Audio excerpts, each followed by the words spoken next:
11 people are about to make history, attempting a journey that's never been done before. Get there, get there, get there, get there. It's not a case of, let's just try our best. Best isn't good enough here.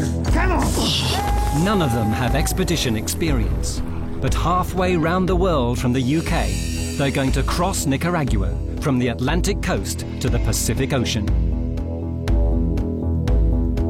But they don't stop. Accompanied by expedition leader Ken Hames, they have 28 days to cross 220 miles, and they are all physically disabled.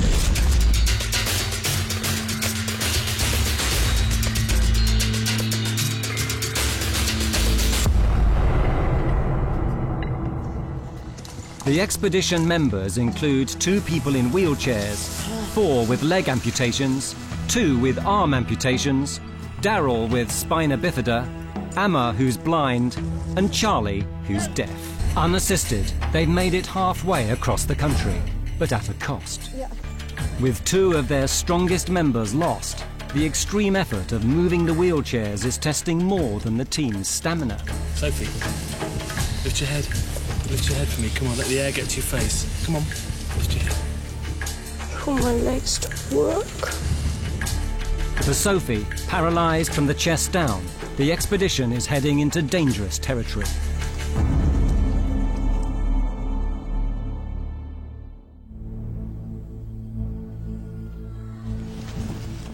Day 20, and the team are crossing bandit country. A surprise development gives Sophie some time to rest. The Nicaraguan army receive reports of notorious bandits in the area. They insist the team travels out of harm's way in the back of a truck. For Sophie, this couldn't have come at a better time. Junior, can you lift Addy? Where's Addy? Addy! Addy, come back. The team are being escorted to Finca Yalu, the first secure farm in the area. From here, they'll ride on horseback for 3 days over 60 miles. A hot, dusty journey through cowboy country before reaching La Joqueta, a rancher's camp on the edge of Lake Nicaragua.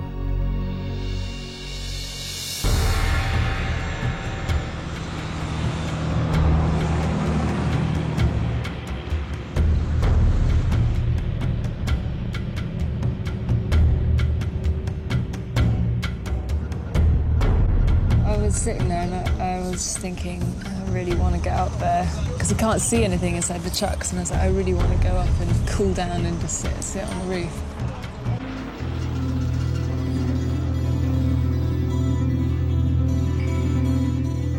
After 2 hours on the road, the team arrive at a cattle ranch and camp for the night. They'll start their journey on horseback in the morning. It'll be more difficult than anyone imagined.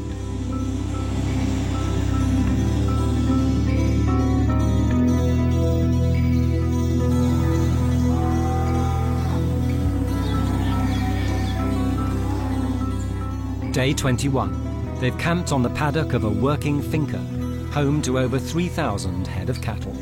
Expedition leader Ken Hames is a worried man.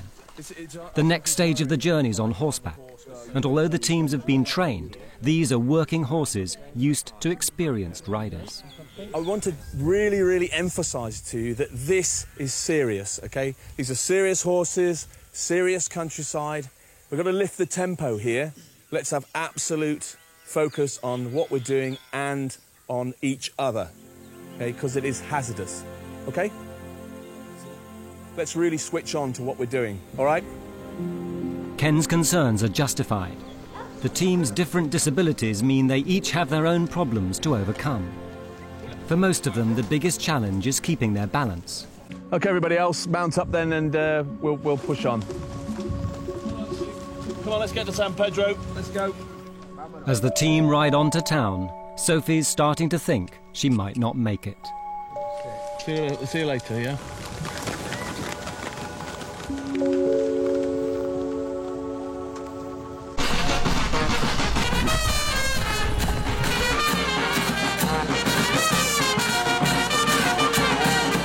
Their arrival in San Pedro has been highly anticipated.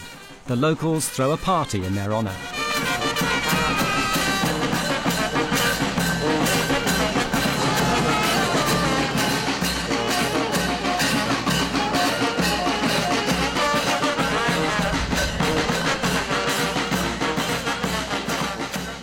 absolutely fantastic, most amazing thing I've ever seen in my life. Beautiful dancing horses, beautiful girls, big welcome, amazing band. Sounded as if they came from Bavaria, but no, it was amazing, absolutely amazing.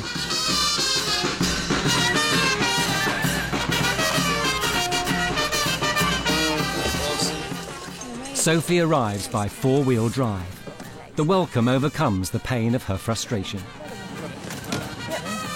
No, I'll tip up if I get it on the back.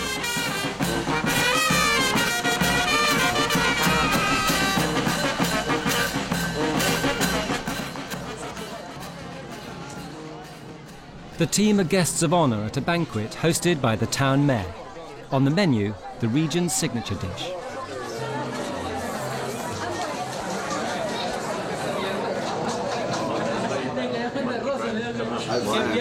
Welcome, all of you. Your presence is an honor for us. You are going to eat our typical food. This soup includes a little portion of Viagra. But they said it's got Viagra in it. What is it? That's not me. What is it? Do you know what it is? René, ¿cómo se llama el carne? ¿Qué tipo de carne? Es sopa, es el huevo de toro. Oh, wow. It's yeah, it's balls. It's balls. Balls.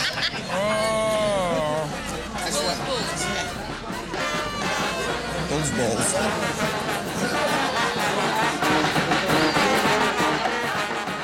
They've got a lot to celebrate. Yeah, the band's back. But cracks are beginning to surface. With at least 2 full days of horse riding ahead, Sophie's place on the expedition is threatened. Attempts to give her a secure ride have failed, and the damage to her skin is causing great concern to the expedition doctor. Day 22. Dr. Muckle hopes that Sophie's pressure marks have subsided. Hi, morning, guys. Do you want to have a quick look at Sophie? Yeah, where's Sophie? She's very cold at the moment. Where is she? Hasn't been able to stop shivering all night. Okay. She's in her tent here. No, it's just here. Oh, Jesus. Here's Uncle Soph. Hey, Uncle. Hiya. Hey. What's the matter? Jesus. Oh, you're burning up. Can't stop shaking. I've been shaking all night. You've got a fever, my love. That's why you're shaking. Yeah. The temperature's going up. That's when you shiver and shake. You're fairly hot, so you have to try and work out what the cause of that is. Okay. With time running out, Ken makes the decision to leave Sophie behind.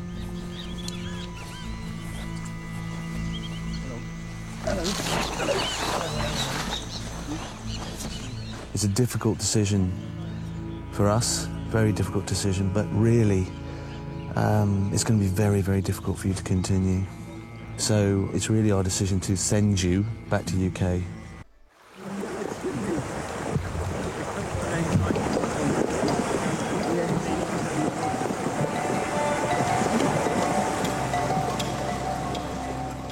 Behind schedule, the team must now make it halfway to La Horquetta. This will leave a 15-mile ride across floodplains to catch a dawn boat to the volcanic islands.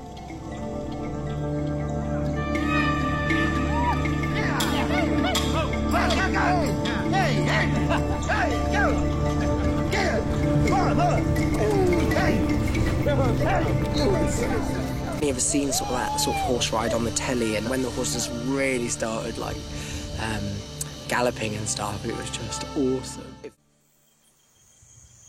Day 23. Saddle sore and weary, the team made slow progress yesterday. They now face an arduous 25-mile ride. Right, Tim, can I have your undivided attention? Now, look, we had a lot of rain last night, and the track will be wet. So we've got to take a lot of care. It gets quite steep in places, little bits of tricky ground. You've got to keep together, and you've got to keep the group together as well. Don't get strung out on the track. So that's going to require a bit of control from yourselves. Yesterday's ride was over easy ground. Today's terrain will be far more difficult.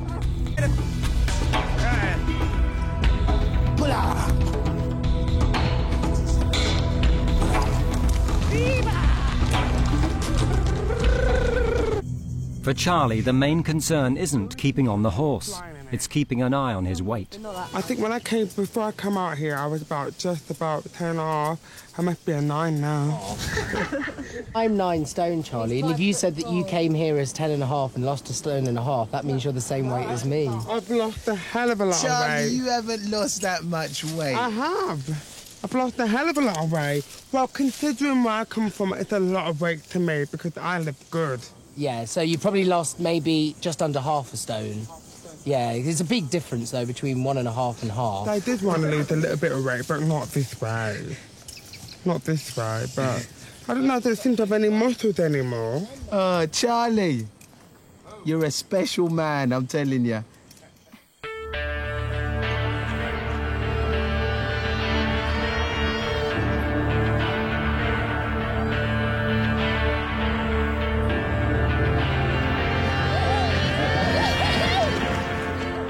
The team makes slow progress. By midday, they're exhausted. Okay, this is the big push to the side of the lake. So let's do it, yeah? Yeah? Yay. Let's do it, come on. Let's put a smile on our faces, stop looking so miserable. It's an uncomfortable ride. The afternoon air is thick with humidity. The horses drip with sweat.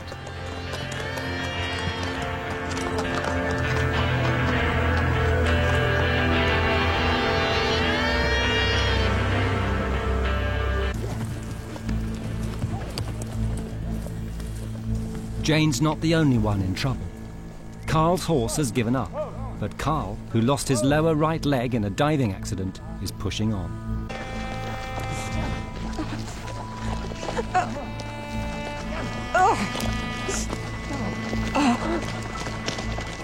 Jane's in a lot of pain, man.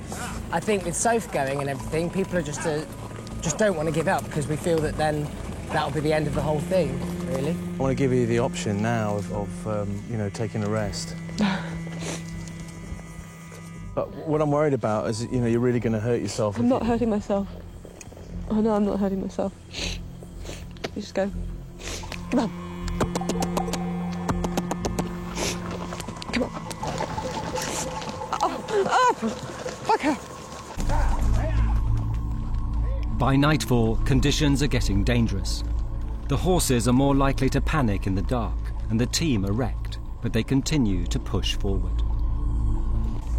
After 14 hours, they finally make it to the edge of the lake. You've made it, guys, come on. This is the thinker here.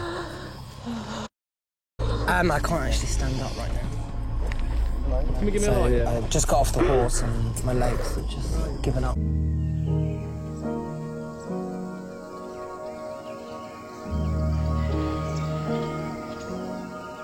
Day 24. Dawn wakes the team at the edge of Lake Nicaragua. They're due to set sail to the volcanic island 30 miles away. They must sail 30 miles towards their nemesis on Ometepe Island, a smouldering 5,500-foot live volcano.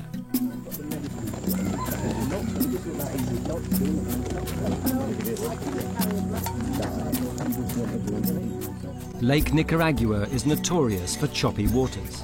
The team have faith in their skipper, Toby, an experienced sailor.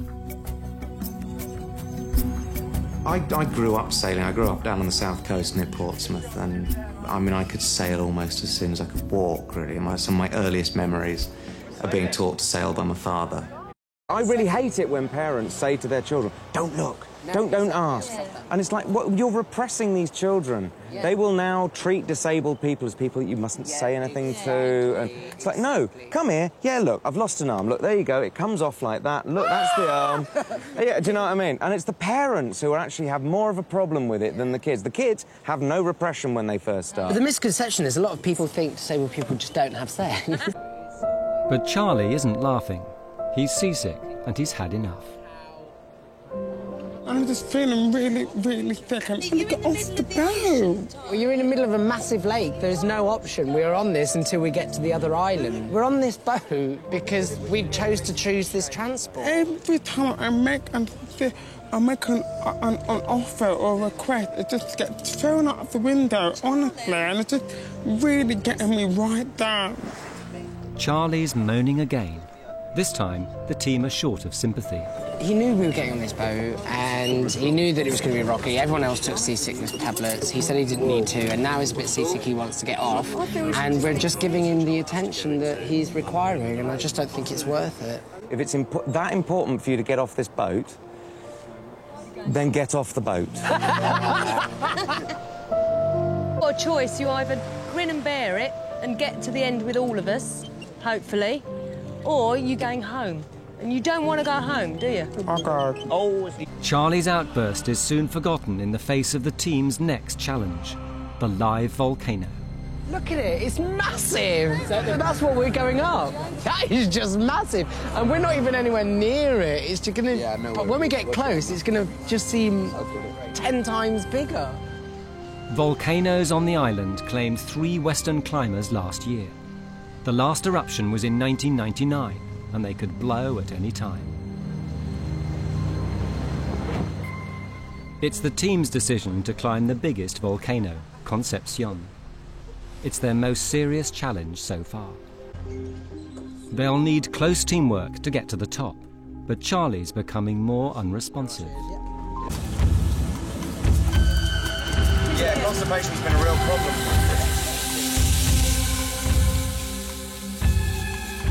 They're now entering the expedition's most dangerous phase. Ken's factored in a 2-day climb to the summit.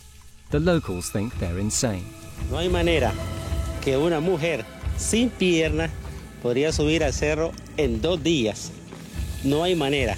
Por lo menos yo le pondría 10 días. Esto es algo de lo que nunca había escuchado y de lo que se va a suceder aquí en la isla. 10 personas van a intentar subir a ese volcán y espero que lo logren porque es muy importante para ellos y para la isla. No, that's our table. They arrive at base camp. Charlie is totally withdrawn. He thinks that he's a victim, basically, and the group are bullying him and stuff like that. And it isn't. It's come to a point where the group can't do any more for Charlie unless he starts showing us that he's willing to do some himself. I just feel really, really lost, and I don't know what to do. You can do it. I know you can. I want you to. Yeah? Okay. All right?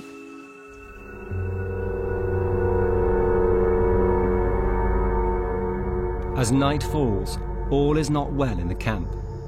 Ken's stomach is getting worse. Dr. Mukul is then called down to the team urgently because Charlie is in trouble yet again. Experience is telling me this man's not really physically very ill. Of course, none of us are completely 100%, and I can believe that he's not 100%, neither am I. But there's nothing there that makes me think that I must rule him out of going up the mountain tomorrow.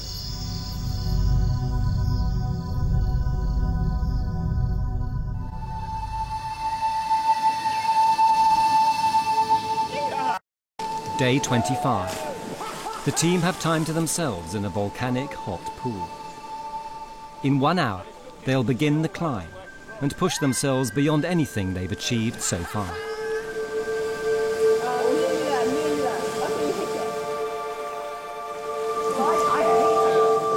Mistakes can easily happen.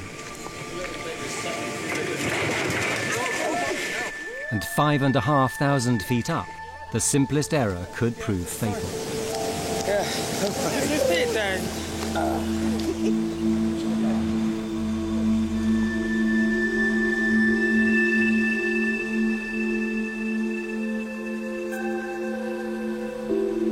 With the team's physical disabilities never more apparent, Charlie's decision is long overdue. Will he stay or will he go?